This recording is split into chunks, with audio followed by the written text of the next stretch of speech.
Welcome back, kids. Good morning.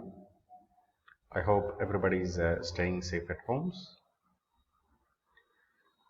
In the last video lecture, we have seen the financial management of disaster related losses. With that, we have completed Unit 3. Unit 4 deals with the role of technology in disaster management. The first topic in Unit 4 is disaster management for infrastructure. This particular topic is divided into 2 video lectures and the same is made available for you. Moving ahead,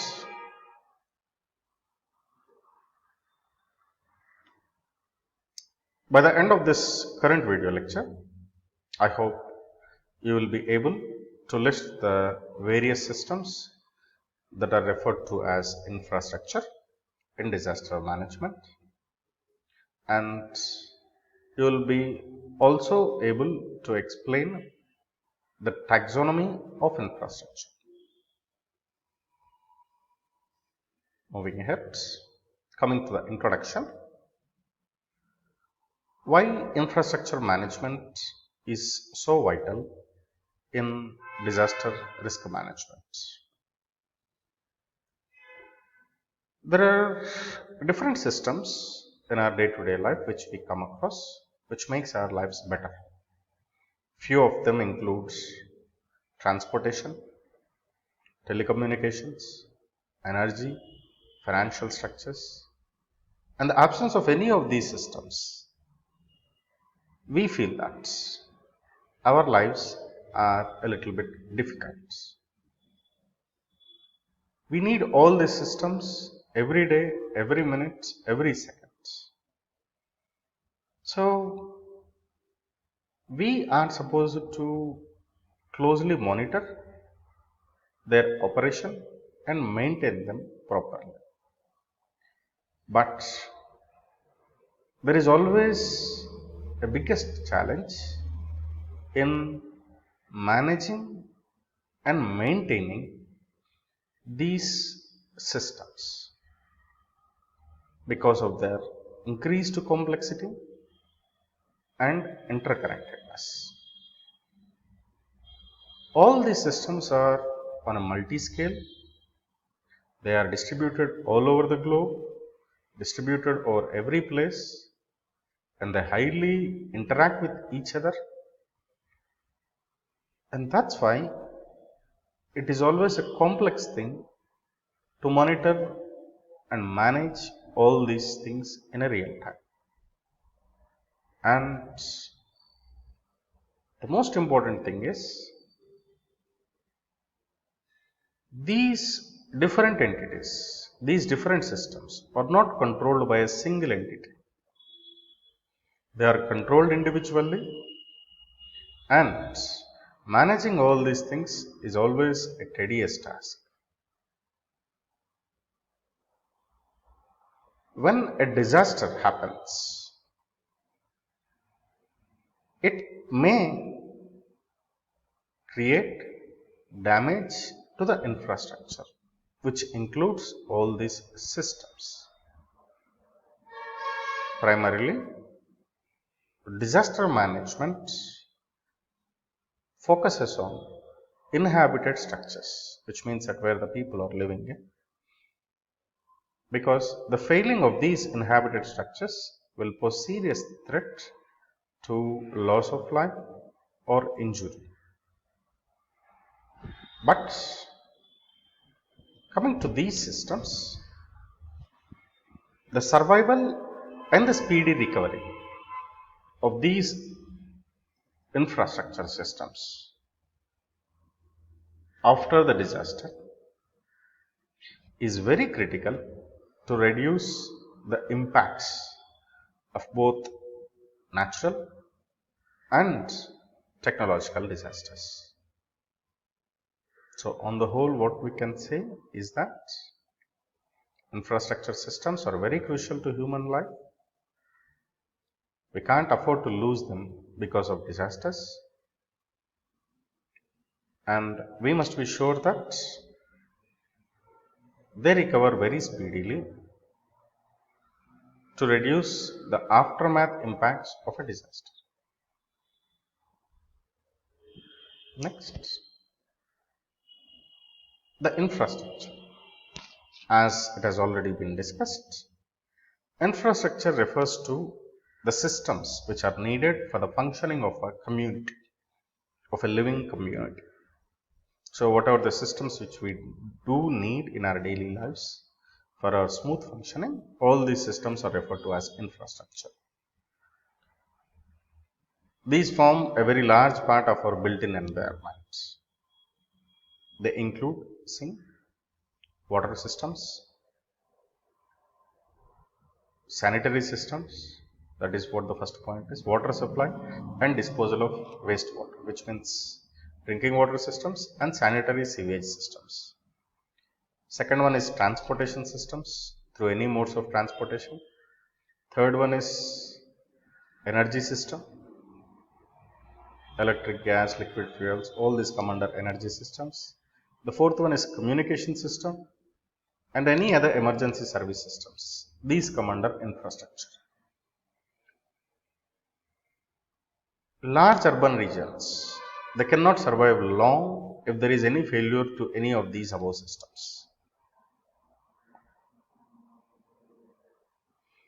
See, the pictures show here few damages which have been to the different systems. See, this was a damage to the drinking water system.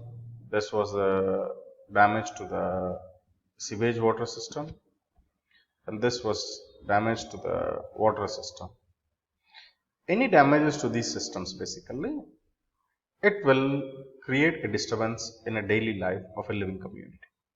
See, these are the damages which are being experienced by the transportation system, the airways, the roadways, the railways, the roadways. And see, this is the damage which is being done to the energy system. Different damages which are experienced by different systems, infrastructures due to the disasters. Now, we will move on to the taxonomy, or what we call it as a classification of infrastructure. We will see now. Now, we will see sector wise, and we will see what are the major components in that particular sector. The first one being the water sector. In this, the major system is a water supply system. And the major components, as we already know, it starts with the reservoirs, which provide the drinking waters, reservoirs, wells, any transmission aqueducts, the pumping stations. From there, the water comes to the treatment plants, and then the tanks, the trunk lines, and next the distribution lines in our colonies. All these are part of the water supply systems. And the sanitary or sewer system, which also has the distribution lines, the major pumping stations, and at the same time sewage treatment plants. I think we do have a sewage water treatment plant in our college also. Both these systems, the water supply system and the sanitary system, are available in our college. And next is energy system.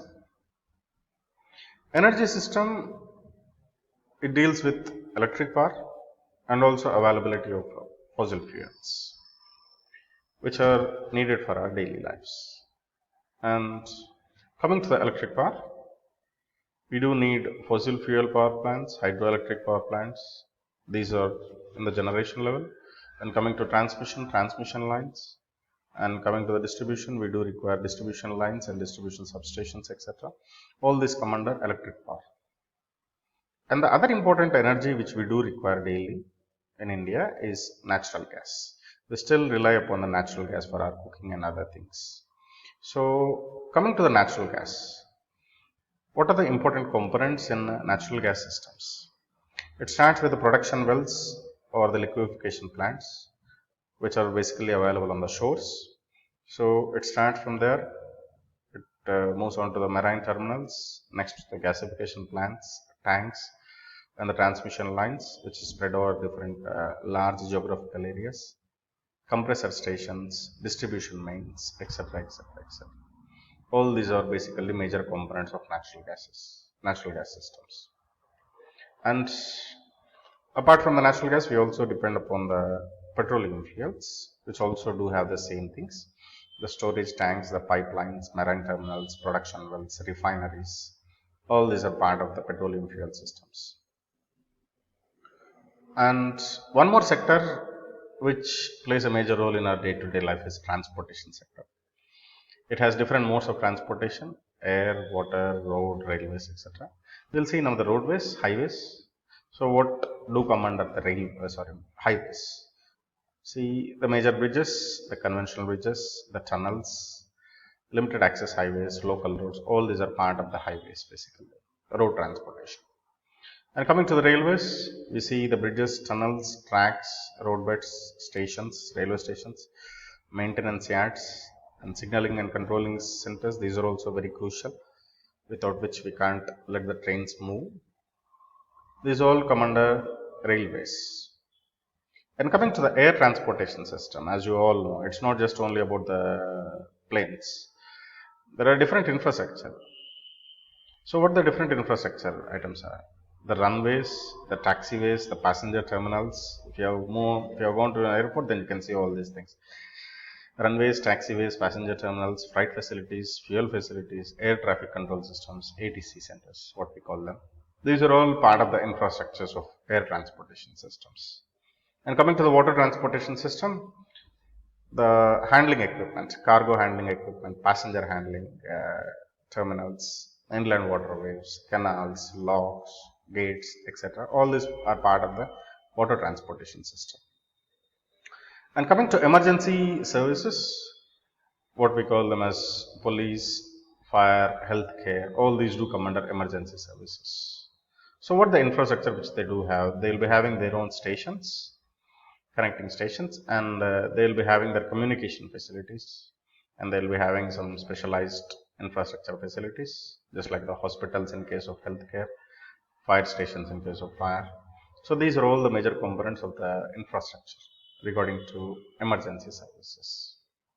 So now you might have seen this different sectors and the components of them, what we call it as infrastructure: the transportation, the energy, the water systems, both drinking water and sewerage systems, and the emergency systems. So now we have seen the infrastructure which is related to these systems. So coming to the conclusions of this video lecture, infrastructure refers to the systems which are needed for functioning of the community. Maintenance of these infrastructure is very critical and crucial in disaster management, without which large urban regions cannot survive for longer durations. And the major infrastructure includes the drinking water, sanitary sewer systems, energy system, transportation systems, and emergency service systems. In the next session, as we have already seen the taxonomy of different sectors, we will discuss the impact of disasters on each and every sector if possible, particularly on the treatment plants and the process facilities of both water and sewerage systems. And we will also deal with the electrical substations, what the vulnerabilities in an electrical substation to a disaster. And we also see the transportation system, the vulnerabilities in the transportation systems. Thank you. We will meet again in the next video lecture.